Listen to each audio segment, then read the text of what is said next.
Arkadaşlar hazır efirde başlayabiliriz.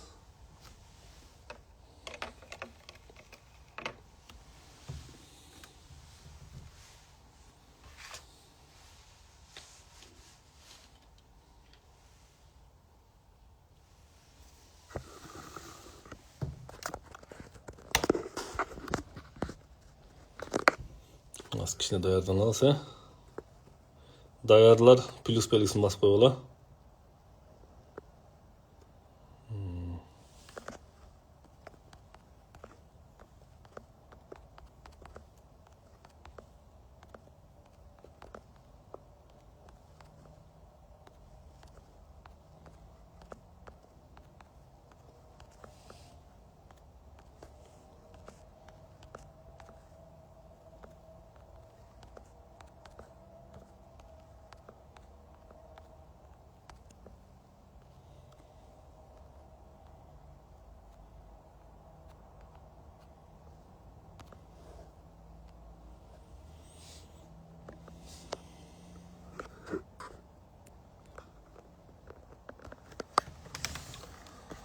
Hazır Instagram'da подключение kıldık, эми YouTube'da kılalı.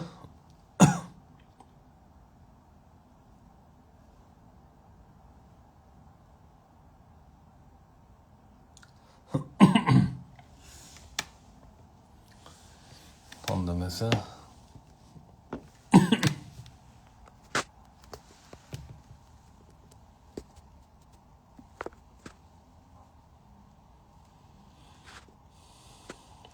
meditasyonu başlayacağız.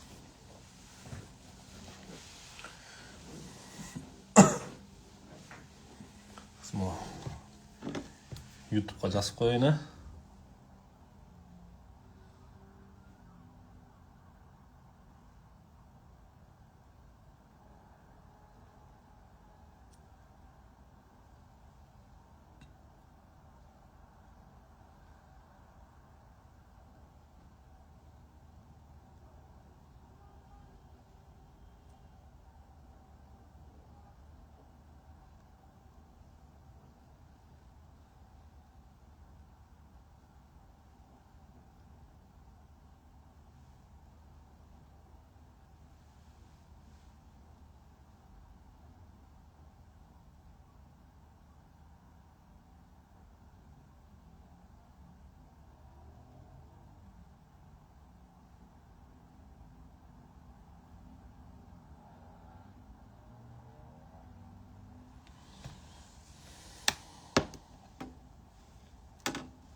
Anda emese meditasyonu başlayacağız. Birinci kelgenler. Meditasiya жөнүндө кыскача түшүнүк берип кетейин. Медитация деген бул аябай кенен түшүнүк, терең түшүнүк. Бирок биз берип аткан медитация бул чыңалган нервти бошотуу. Качан могу чыңалган нерв бошогондо организм өзү керектүү заттарды, керектүү гормондорду бөлүп чыгарып баштайт. Именно биздин организм катып калгандыктын эсебинен керектүү заттарды, керектүү нерселерди бөлүп чыгарбай алат экен. Түшүнүрбү? Медитация кыскача ушундай. Качан биз баягы нервти бошоткондо керектүү организм өзү айыгып баштайт экен, өзүнүн айыгышын аябай чоң өбөлгө түзөт экен. Анан өтө серьезный ооруп аткандар болсо, врачка көрүнүп коюңуздар. Мен врач эмесмин, мен психологмун. Врачтар адамдын денеси менен иштейт, дене укол саят. Хирургтар билесиңер. А психология бул адамдын маң сезими менен иштөө. Душа менен иштөө деп койсок болот. Ошон үчүн адамдын жан дүйнөсү, душасы мондай чыңалган нерседен бошогондо организм өзүнүн чыныгы иш аракетин баштайт. Ошон үчүн бизде мына көптөгөн адамдардын айыгып аткан себеби ошол. Түшүнүңүздөрбү? Андан тышкары мен өзүм тууралуу тааныштырып коеюн. Мен азыр мына 2 каналда биригип уже 300ге чукул адам кирип атат. 2 каналдан биригип. Instagram менен YouTube'dan.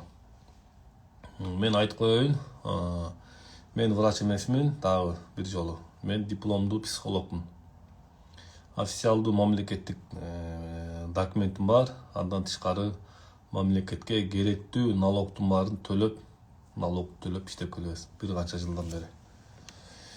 Мен бир 2 ай, 3 ай бир жерден окуй калып, мана психологмун деп, бир мектепте сабак бере калып психологмун деп, бир айлык, 2 айлык деп бир жумалык курстарда окуп калып психологмун дегенден алысмын. Ошон үчүн биздин бул боюнча опытыбыз көп. Ошол нерсени айтып коеюн. Анда эмесе биз азыр медитацияны баштайбыз. Азыр биздин 2 каналда тең эфир кетип жатат. Мен азыр Турциядамын. Турциядан салам, деңиздин жээгинен. Баарыңыздарга бул жакта азыр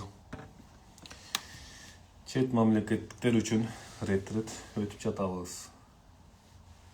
Көпчүлүктүн баягы суроолору боюнча анын үстүнө баягы Кыргызстандан дагы 2 жактан келгендер бар, белгилүү кишилер. Ошон үчүн ошолордун суранычы боюнча биз азыр эфирди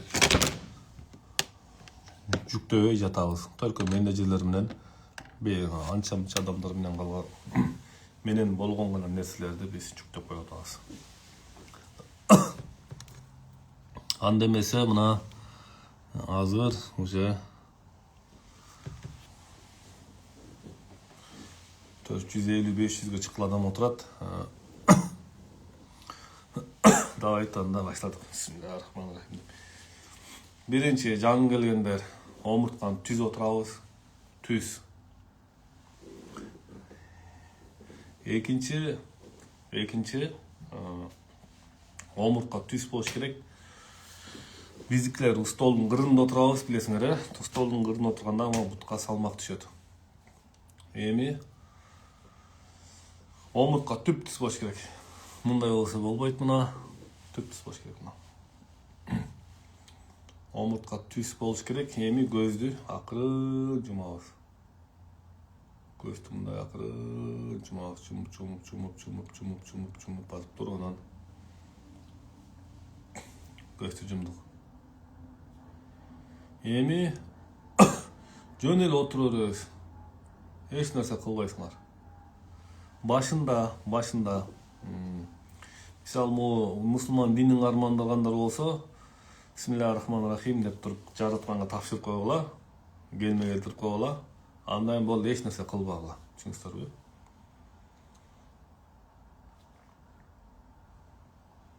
Башка динди кармагандар деле өзүңөрдүн тилиңерде бир нерседе божорап койсоңор болот. Мен өзүмдүн тилимде мисалы бисмиллахиррахманиррахим деп айтып коем. Мисалы мен мусулманчылыкты кармандык десем. Эми болду, эч нерсе кылбайсыңар. Жанагы агып аткан суу бар го, агып аткан чакадагы. Бир чака суу агып аткан суудан бир чака суу алып туруп коюп койсоң не болот? Суу нары бери чайпалат, Суу нары бери чайпалат. Анысы кандай? Башында эч нерсе кылбайсыңар, жөн эле отура бергиле. Сезимиңер менен дагы, оюңар менен дагы сууну токтотконго аракет кылбагыла. Анысы кандай? Азыр эч нерсе кылбагыла. Эч нерсе кылбай, жөн эле отура бергиле. Просто отура бергиле, все.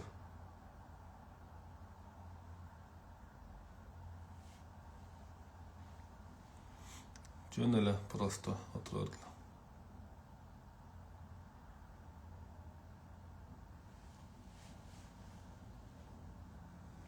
Эч нерсе кылбайсыңар. Мага көңүл бурбайлы болгула, анткени менде азыр мына 2 телефон болгондун эсебинен сиздерди карап турганга туура келет.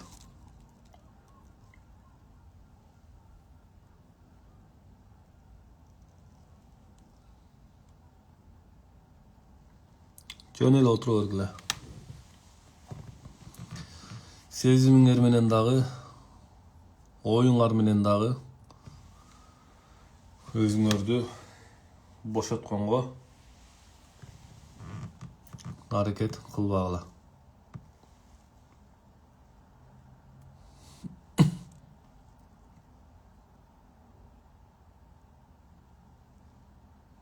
омуртка түз.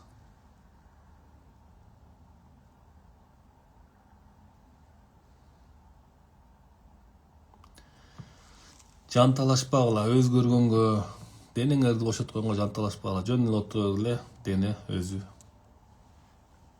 бошойт.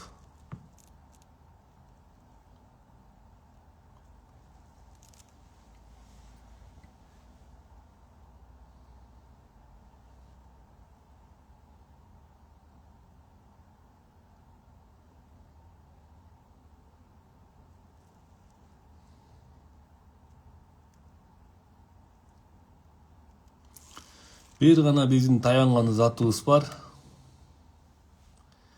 Бир гана биздин жакын досубуз бар. Бир гана биз улуу ыйык Кудай бар. Болду. Ал дайым биз менен. Эч нерсе кылбайсыңар. Жөн эле отура бергиле.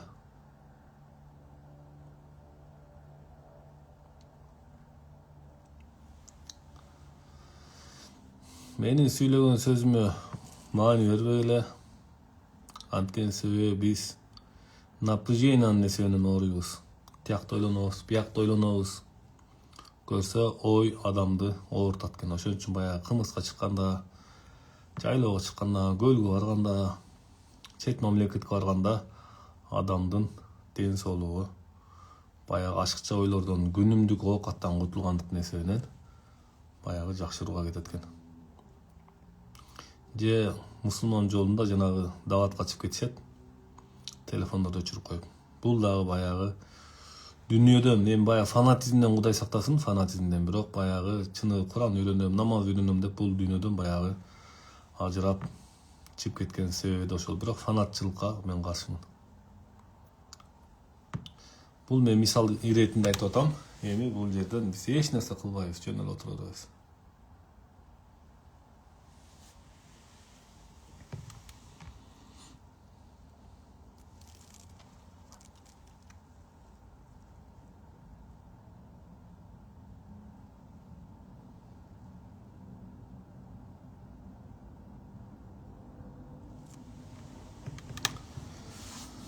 Өзгөргөнгө аракет кылбагыла, жаман ой келсе дагы реакция кылбагыла, жакшы ой келсе дагы реакция кылбагыла. Жаман ой келип алса деле жөн эле отура бергиле. Бир эле биздин таянган күчүбүз бар, Алла Таалам. А жаман ой менен Алла Таалам турганда тирешип эмне кыласың?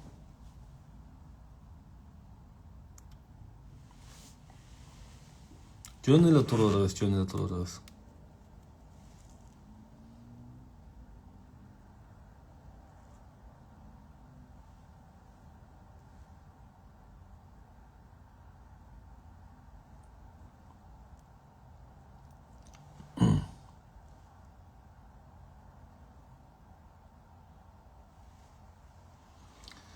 Жаңы келгендер, азыр кошулуп аткандар жөн эле көзүңөрдү жумуп отура бергиле.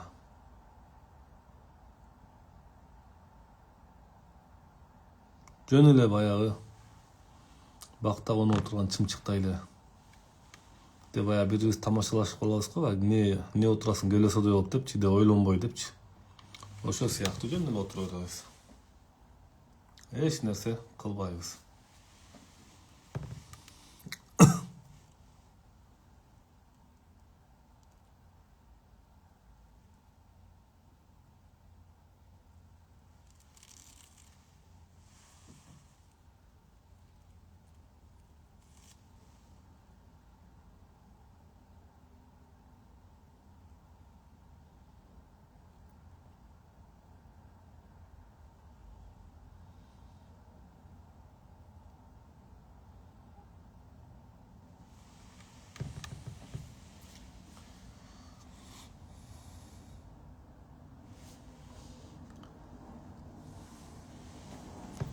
Жараткан деген улуу күч бар. Ал дайым биз менен.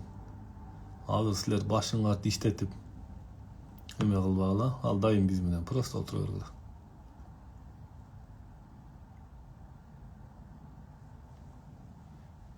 Жаратканга тыштап койгула, болду. Анан оюңар менен оңоюм, оюңар менен өзгөртөм дебегиле. Анткени себеби азыр биз ойду кичине Тынч отуруп ойдон бошонбош керек. Бирок бошоном деп аракет кылбагыла.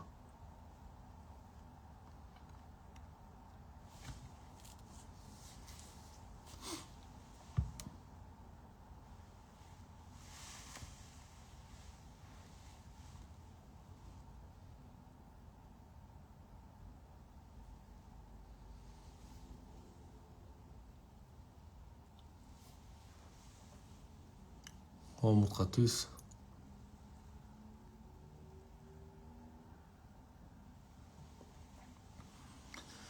Эми бизде машыгып жүргөндөр билесиңер, столдун кырдына отурабыз. Могу жерден дагы айтып коеюн, мында серьезный отургула. Медитацияда силер көпчүлүк ая жөнүгүнчө эле бир келесе болду эле транска кирем, анан мондай тигине дей берет. Жалган ал десем бар. Транс жок нерсе. Бир эле Кудай деген түшүнүк бар, болду.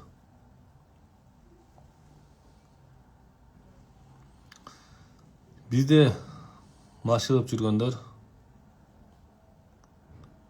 дыханияны баштадык. Билесиңер. Үлпүллөгөн нерсени киргизүүбөй. Өтө чеберчилик менен бизде окугандар муну жакшы түшүнөт. Тартасыңар. Ошол убакта бутуңарды кичине жер тээп тургула. Болор болбос бутуңар менен кичине жер тээп тургула. Көчүктү кичине кыса алгыла. Болду, жетет ушул. Одновременно бүт денени сезип турабыз.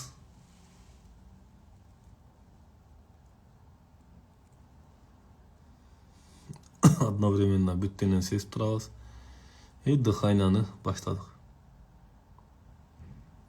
Өтө эле жанталашып шүмшүлүңдө өрбөй эле, өтө эле жакчаланган адам боло өрбөй эле. Только дыхания. Энатаңар келип калса, чакырса, энатаңарга барып тамагын бергиле. Кайната кайнанаңар келип калса, тамагын бергиле. Күйөөңөр келип калса, тамагын бергиле. Эркектер, энатаңар чакырып калса деле мен медитация отурам дегиле. Анткени аларды угуш барс. Только дыхание. Бизде окугандар билесиңер. Эми бизде окугандар, бизде окуй электер жөн эле отуруп эле. Түптүз болдук, эч кандай мондай транска кирем, андай мындай дебегиле, жөн эле отуруп эле. Эгер мусулманчылык кармандар болсо, мисалы бисмиллахир-рахманир-рахим деп койгула, болду. Аллага тапшырып койгула, эч нерсе кылбагыла. Оюңар менен, сезимиңер менен өзгөрөм дебегиле, жөн эле туруп эле. Жанагы бакта конуп отурган чымчыктай болду. Же мышык бар го, жүктүн үстүндө, жанагы жыйылган жүктүн үстүндө отуруп берет, мында көзүн жума алып. Ошол сыяктуу эле эч нерсе кылбай отуруп бересиңер. Эч нерсе кылбай отуруп бергенде нерв система өзү бошойт.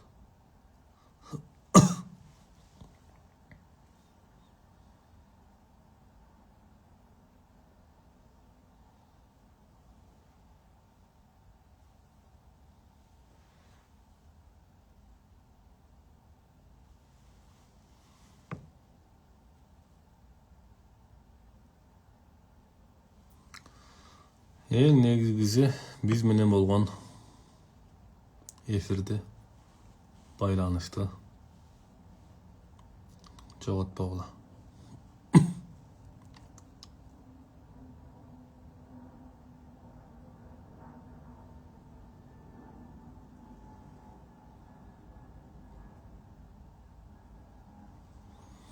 Биздин организм уктап калат. Мисалы, жер титиреп кетсе, Кудай деп баягы сен ойлонуп аткан аласаң дагы, бересең дагы, жаман көргөн адамың да баары жок болуп кетти. Эмне болот? Сразу эле Кудайга кайтып келебиз, Биз Кудайды эскиден чыгарган нерсе менен адам уктап калат экенбиз. Уктап калган адам эмне болот? Эгосы семирет. Уктап калган адам эмне болот? Напси семирет. Анан ошол напсинин азабын тартып жүрө беребиз. Качан адамдын нафси семирип кеткенде таарынчаак, кыйлаак, арызданчаак, ушакчан, ушакчыл болуп кетебиз. Андан тышкары адамдын нафсиси Кудайды унутуп калганда эмне болот? Ден соолугунан ажырап баштайт. Качан биз ойгонгондо жаратканга жакындаганда эмне болот? Баардык келип баштайт. Ден соолук, бакыт, ийгилик жана башка. Эми силер атайын ойгонгонго аракет кылбагыла, жөн эле мындай намаз окуп атканда сезип турабыз го, мындай кол байлайбыз, Кудай деп сезип турабыз го. Ошол сыяктуу азыр эч нерсе кылбайсыңар. Жөн эле денени сезип турабыз. Жаман ой келсе ага реакция кылбагыла. Жакшы ой келсе ага деле реакция кылбагыла. Эң главный жараткан Алла Таалам биз менен.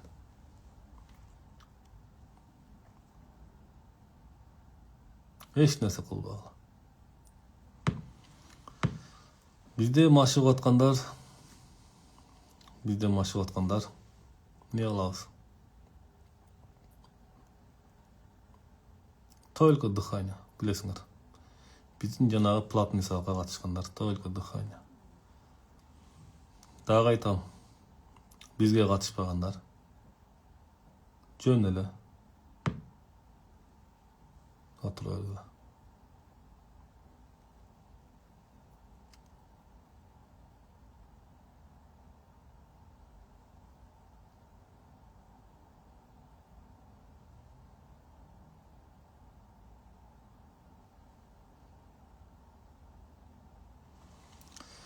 Жаратканга тыштап койдук, болду. Жаратканга тыштап коюу деген биз оюбуз менен эмне кылдык?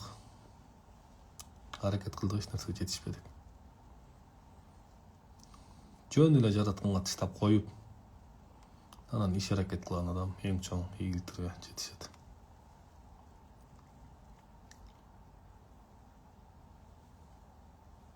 Түзүп отурабыз. Могул жерде азыр 600 адам отурабыз, 2 каналда биригип. Баарыңар түзүп отургула. Баарыбыз бири-бирибиз менен болгон жүрөктөрдүн тазалыгы, Кудай болгон ишенимдер баарыбызга бир моментте жаратканга тыштап коебуз.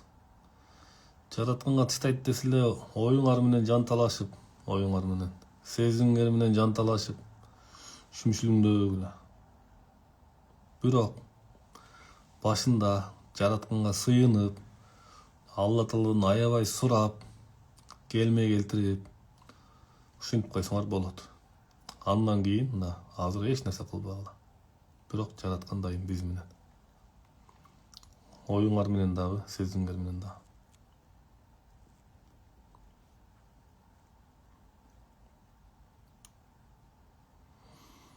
Жаратканга тапшырат десе биз оюбуз менен көнүп калганбыз. Мусулманчылыкта айтылат го. 1000 жолу ла илаха иллаллах десең дейт, тилиң менен. Бир жолу дейт, жүрөгүң ла илаха иллаллах деп айткан жери бар. Ансандай азыр адамдар информация көп, TikTok, YouTube, ушунчалык информация көптүк нерсе менен биз чарчадык. Жөн эле азыр эч нерсе кылбагыла.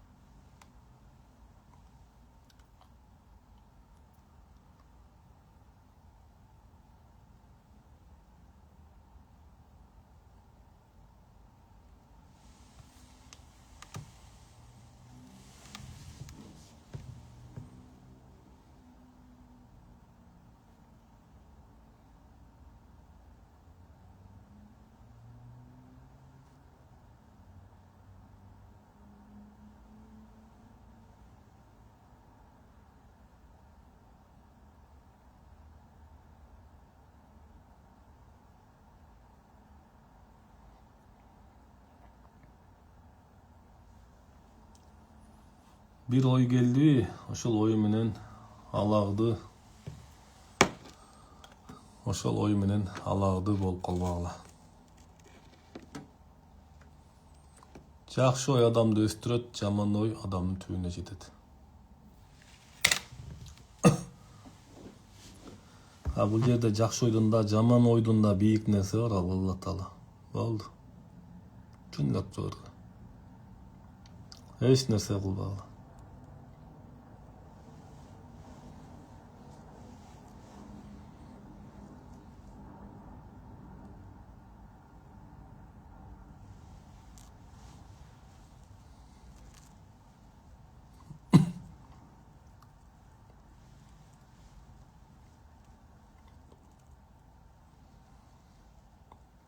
Бизде катышып аткандар только дыхание. Только дыхание. Омуртка түз. Жерди кичине тээп турабыз, болор болбос. Өтө көп эмес. Өтө көп болгондо напряженияга түшүп калабыз.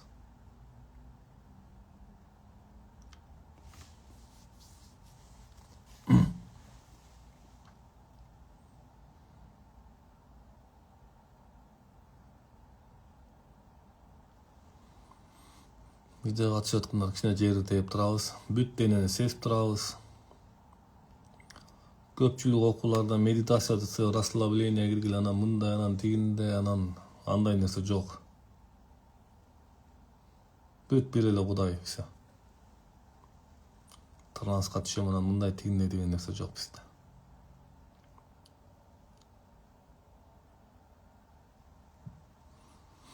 Организм баарын билет. Жөн эле тура бергиле.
Эч кандай көрүнүштөр коркпогула. Мисалы көзүңдү катуу жумсаң, бир кара ак нерсе көрүнгөндөй боло берет. Бул нерсенин баары жалган. Алла Таалам турганда, жараткан Алла Таалам турганда баары жалган. Ошон үчүн түз отура бергиле.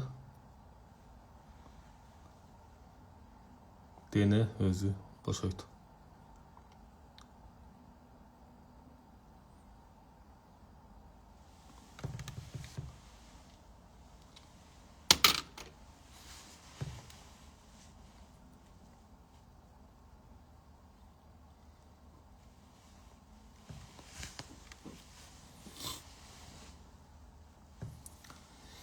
Бизде катышкандар только дыхание. Только дыхание.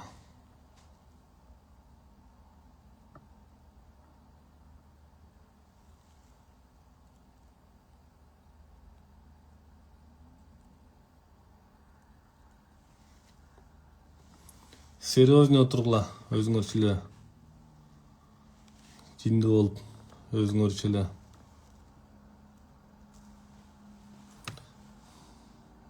мындай серьезный отурган адамды Эрки күчтүү адамды Кудай Таалам жакшы көрөт. Намаз окусак деле, орозо кармасак деле мунун баарына эрк керек. Ошон үчүн кыйшаңдабай, кыйшылактабай отургула. Эгер кимде ким кыйналып атса, эшикке чыгып, кимде ким кыйналып атса, эшикке чыгып көзүңөрдү ачып отурсуңар болот.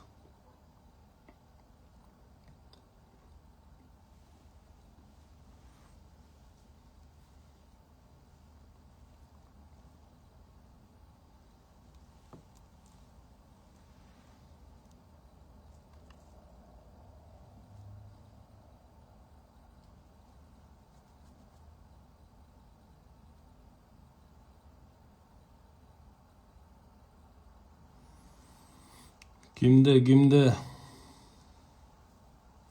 серьезный оору болсо, мен врач эмесмин, дагы айтам, жан киргенде суроо берип атат. Доктурга көрүнгүлө. Бул медитация только нерв системасын бошотуу.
Дыханияны кылганды билбегендер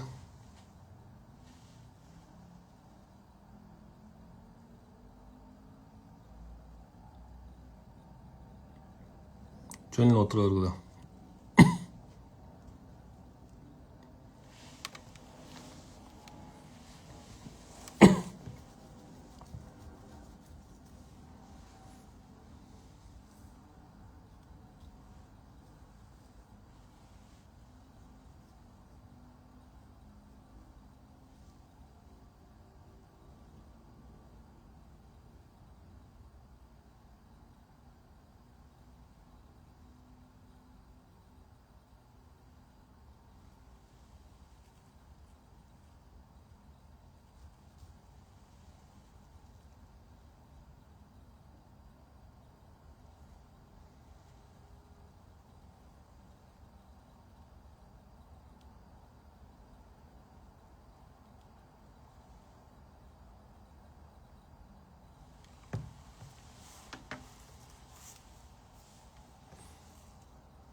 Акырын ушунчалык жеңилдик сезип турабыз. Акырын көзүбүздү ачабыз. азында массаж кылабыз.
Кандайсыздар, жакшысыздарбы?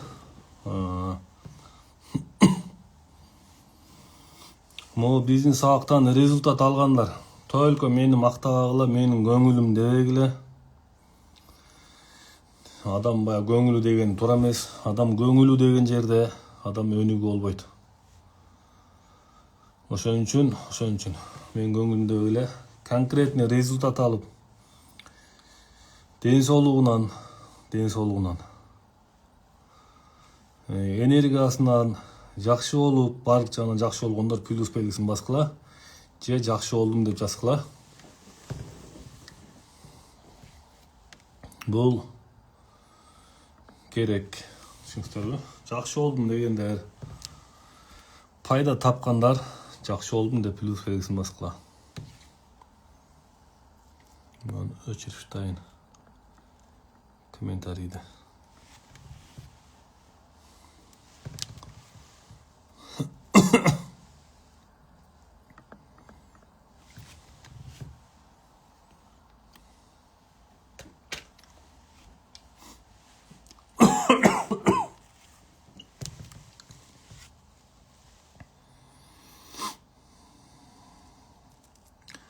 Рахмат, му плюс белгисин баскандар.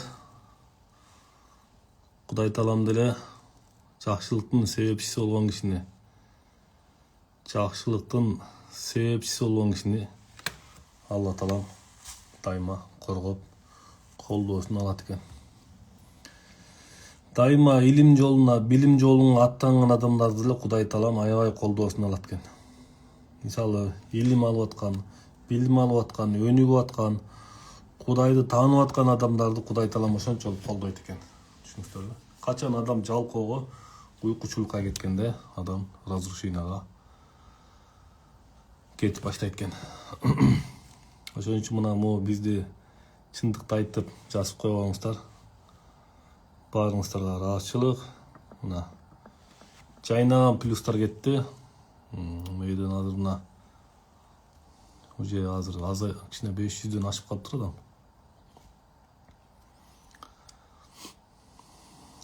Түшүнүңүздөрбү, урматтуу катышчылар? Жасай бергиле, ушинтип эле жасай бергиле өнүгө бересиңер. Ушинтип эле жасай бергиле. Могу нерв системасы бошогондо, урматтуу катышчылар, могу биздин менеджерлер если телефонго калтырып койгула сабактар боюнча, ошо менеджерлерге кайрыласыңар. Уже мына плюс белгисин көрүп атасыңар, Кудайга шүгүр. Кудайдын кулагы сүйүнсүн деп койчу эле. Бул өтө жакшы нерсе. Мына монча адамдын ичинен бир 5 эле 10 эле плюс белгисин алыш бул өтө кыйын нерсе. Ошон үчүн баягы эл тараза эл сынчы дейт. Бул биздин бир канча жылдык эмгегибиздин үзүрү десем болот. Азыр мына бизди чет мамлекеттен да, Турциядан дагы угушуп бизди бияка чакырышты. Жалаң иностранецтер, жалаң бөлөк улуттун өкүлдөрү бүт баары. Бөлөк улуттун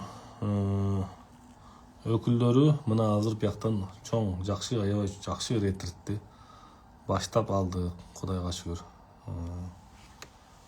Азыр кичине эшикти мактанып көрсөтүп коеюн десем, деңиз кичине көрүнбөй калды. Бул дагы мына Кудайга шүгүр биздин кылган ишибиздин пайдасы деп ойлойм. Неге дегенде мына азыр бул жактан да ретритти сурагандар аябай көп болуп атат. Мына жакта мен телефон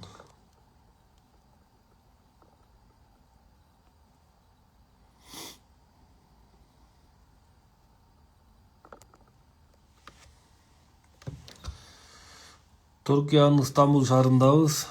Уже мына эки эмеден тең өтө көптөгөн мына өзүңөр күбө болуп атасыңар, мына плюстара күнөө күбө болуп атасыңар. Уже санаш кыйын болуп калды. Намаз окугандар бизден аябай көп, намаз окуп кеткендер өтө көп бизден. Неге дегенде адамдын нерв системасы бошогондо, керектүү гормондордун баарын бөлүп чыгарат экен. Полный организмин толтурат экен. Конечно, тамак, витамин да керек. Мен врач эмесмин, бирок организм миллион нерсе бизге караганда билет. Ошол нерсени мына жакшы болуп кеткен адамдар аябай көп.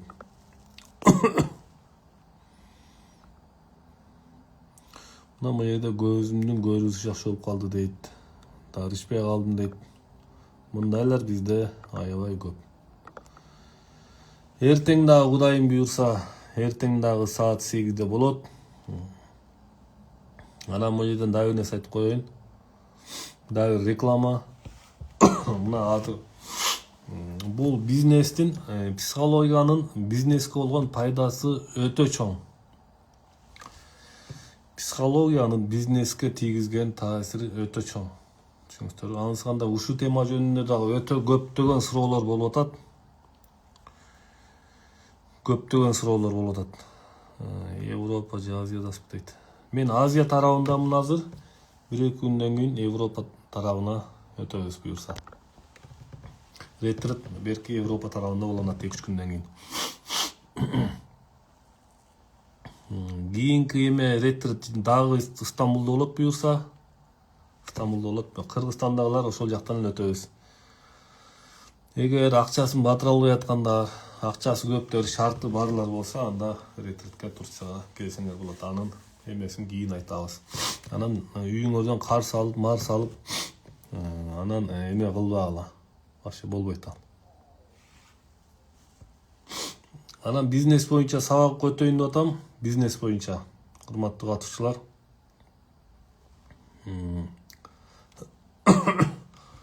Бизнес боюнча психологиянын бизнеске тийгизген таасири. Мен бул жерден өзүмдүн башыман гана, мен да 3 жыл соода кылгам.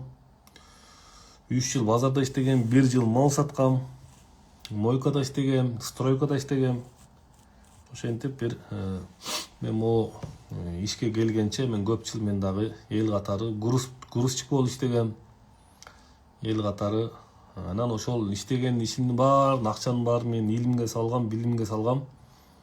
Анан мен ошол илимге, билимге салган нерседен азыр сиздерде мына ушунчалык результат кетип, ушунча адам чогулуп аткан себеби дагы ошол. Буюрса ошол жакында бизнес боюнча сабак баштайбыз. Мен силерге моундай бизнес кылгыла, моундай кылгыла, тигиндей кылгыла деп лапшаны илбейм. Просто принциптер жөнүндө. Адамга акчаны эмне үчүн жукпай атат мисалы. Мен да көп жыл иштегенде өзүнүн садакасын чыгарган эмесмин мисалы, канча процент чыгарыш керек экенин. Аны давлаттын системасынан үйрөндүм. Энатага берет дегенди билчү эмесмин мисалы. Аны дагы ошол жана давлаттын немесинен Жипар деген эжем үйрөттү. Ошто жана Шайыргүл деген врач эже бар мисалы, ал да үйрөткөн. Анан ушинтип келип туруп анан ошону биз көрсө баягы иштеп аткан ишибиздин да берекесин алып коет экен. Берекесин. Неге дегенде биз керектүү нерселерди туура эмес кылгандык нерсе менен. Ошон үчүн бул жерден кабылоочулар үчүн жакында бул бизнес боюнча сабак башталат. Бизнес десептөө эле акча табуу эмес, бул жерде акча кайсы адам кандай эмоционалдык абалда турганда акча жугат, кандай абалда турганда акча жукпайт мисалы. Ошол нерсенин баарын биз тереңирээк түшүндүрүп беребиз.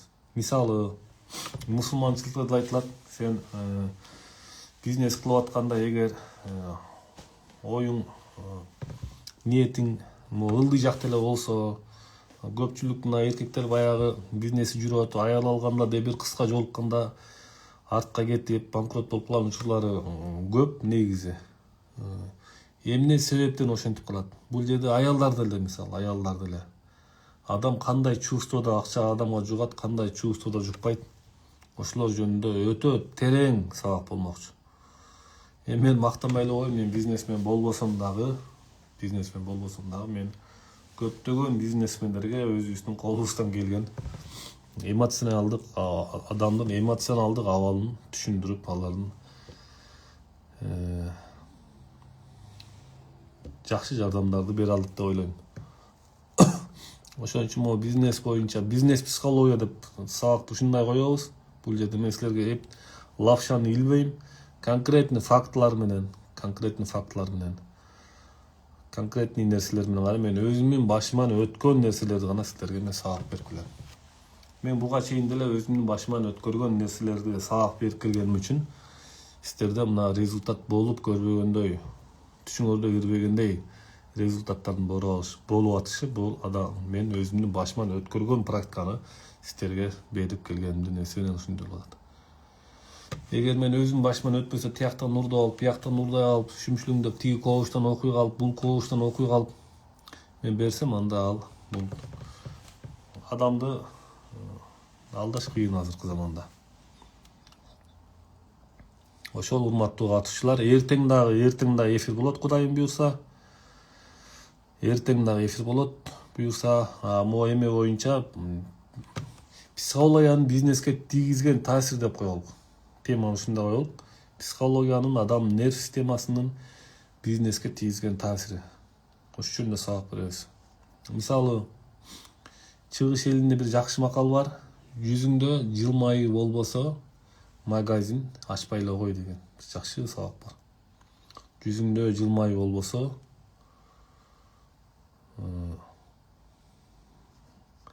магазин ачпай эле кой деген түшүнүк бар. Ушул тууралуу да аябай кенен сабактар болот. Кабылоочулар болсо плюс белгисин бассаңар болот, же мояка номеруңарды калтырып койгула. Бизде могу YouTube каналдан көрүп аткандар болсо, эгер YouTube каналда ким менеджерлер кимиңер бар болсоңор, номеруңарды калтырып койгула, ошол жака мен эмени басып коеюн, мында көрүнө турган кылыпчы.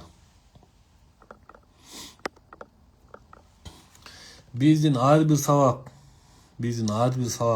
өзүнүн уникалдуулугун жогото элек, урматтуу катышчылар. 1-курс болобу, 2-курс болобу, 3-курс болобу. 3-курска мен бир сабак катыштым, ошондо унутуп калып жүрөм.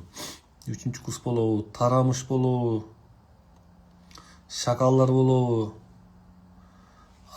Биздин ар бир сабагыбыз өзүнүн актуалдуулугун жогот элек. Ошон үчүн бизде мына миңдеген адамдардын окуп аткан себеби ошондон. Анысы кандай, Кудайым буйрса, бул дагы көпчүлүктүн суранычы менен болуп атат. Мага жеке сүйлөшүүгө чыкканда мен минтип калдым, тигинтип калдым. Анан ишим мындай болуп калды, анан ишим тигинтип калды, анан жакшы эле иштеп аткым эле банкрот болуп калдым дегендер жөнүндө дагы өтө терең түшүнүк берилет. Неге дегенде психология, түшүнүктөрбү? Ошон үчүн бул жагын дагы эме кылабыз.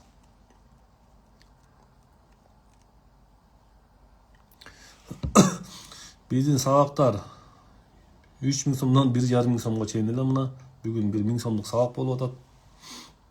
Ошон үчүн биз 5 колду оозубузга салып 30 000, 200 000, 300 000 деген жокпуз. Ошон үчүн эң минимальный цена бул 3000 сом менен гана көптөгөн сабактарды үйрөтүп келебиз. 3000 сом менен, анан 1000 сом менен, 1500 сом менен гана сабактар үйрөтүлүп келет. Ошол урматтуу катышчылар, мына жерде менеджер Толкунай.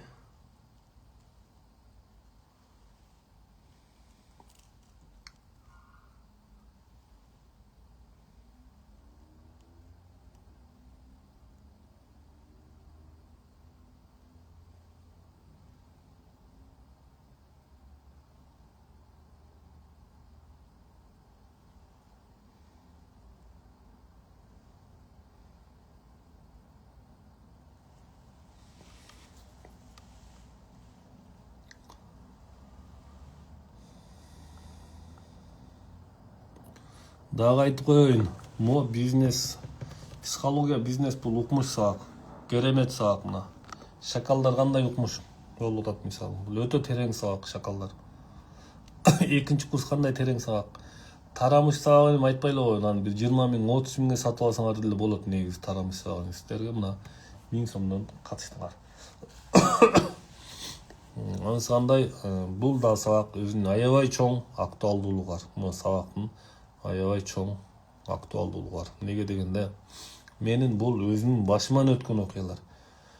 Бир тур акчам көбөйүп кеткен учурлар болду, бир тур азайып кеткен учурлар болду, бир тур карыз болуп калган учурлар болду, Ошонун баарын биз билим менен, илим менен, мусулманчылыкты, кыргызчылыкты аралаштырып туруп, ошонун баарын Кудайга шүгүр түзөп, ошол карыздан чыгып, эми өтө деле эмес, аз-маз эле. Ошодон чыгып кеткенге Кудайга шүгүр, шанс бизде болгон. Ошон үчүн бул жерден билим деген билим экен.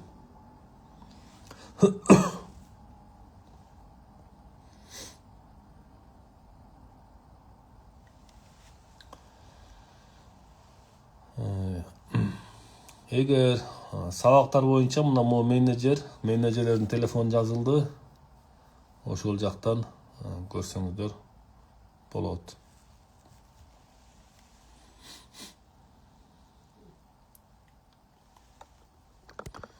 Турция боюнча наркка Кудайым буйрса азыр уже рейдтер бүтүп атат. 2 күндөн кийин бүтөт. Андан кийин дагы бир 2 күндүк рейдтер бар. Турциянын наркы Европа тарабында. Андан кийин дагы пландайбыз буйрса.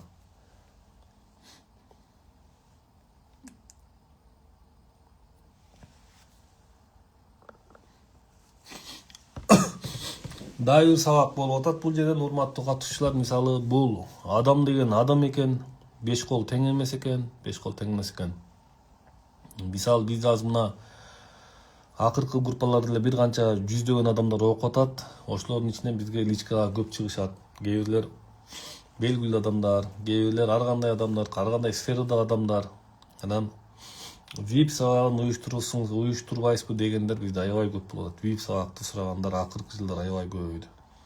Эми ошол сабакты дагы каалоочулар үчүн. Анан баягы шарты барлар окугула, а так шарты жоктор берки эле сабактарды ошол жака беребиз. Аяктын бир айырмасы ал жакта WhatsApp'тан менин рабочий телефонума рабочий телефонума прямой чыкканга доступ алат. Ошол эле. Мен WhatsApp телефонум, мына кошумча телефонум, мына могул. Азыр 2 телефон менен кирип атам. Анан баягы жөнөкөй окуп атам мен VIP сабакка катышам андай мындай деп эле койгула. Бул жерден баягы өзүнчө эле баягы элден уялгандар үчүн, мага суроо бере албагандар үчүн ал жерден бул жерде WhatsApp группа түзүлөт. Плюс ошол жактан баягы ал жактан акчасын батыра албагандар кененирээк сүйлөшкөнгө аяктан шарт түзүлөт. Ошол нерсени угуп коюңуздар. Бул экинчи. Ошол урматтуу катышуучулар, баарыңыздарга анда ийгилик. VIP-ке катышка тургандар болсо VIP деп жазып койгула. Элдер VIP сабаптарды илгерилеп башташкан. А мен эми келе атабыз ошого биз.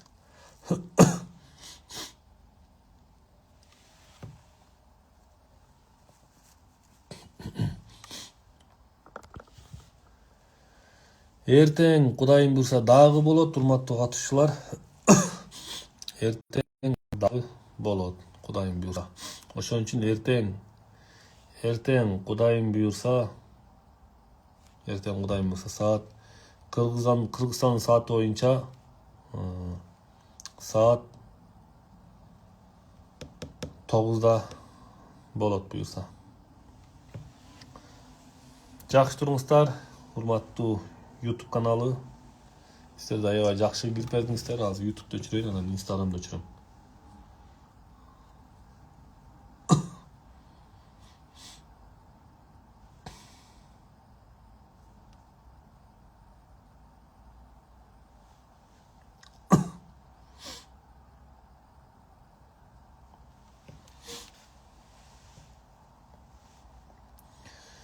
Bir saatin içinde 2963 adam giriptir bizdin YouTube kanalga mına. Bir saatin içinde 2963 adam giriptir. Бұл YouTube каналы жақсы екен. Эми Кудайым буйрса басымды ушул YouTube каналга дагы басым жасайлы деп атабыз. Эми азыр могу эфирди сактап коем, бирок өчүп таштагыла эме толкунай эгер эфирде болсоң.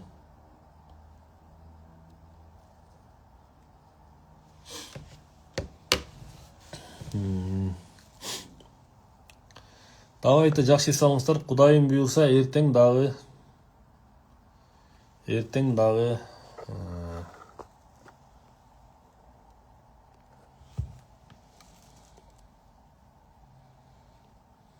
Кудайым буйрса жолугушканча. Мына Стамбулдан уже хочу Стамбул на ретрит дейт. Кандай жакшысызбы? Буйрса кылабыз. Анда эмесе жакшы туруңуздар.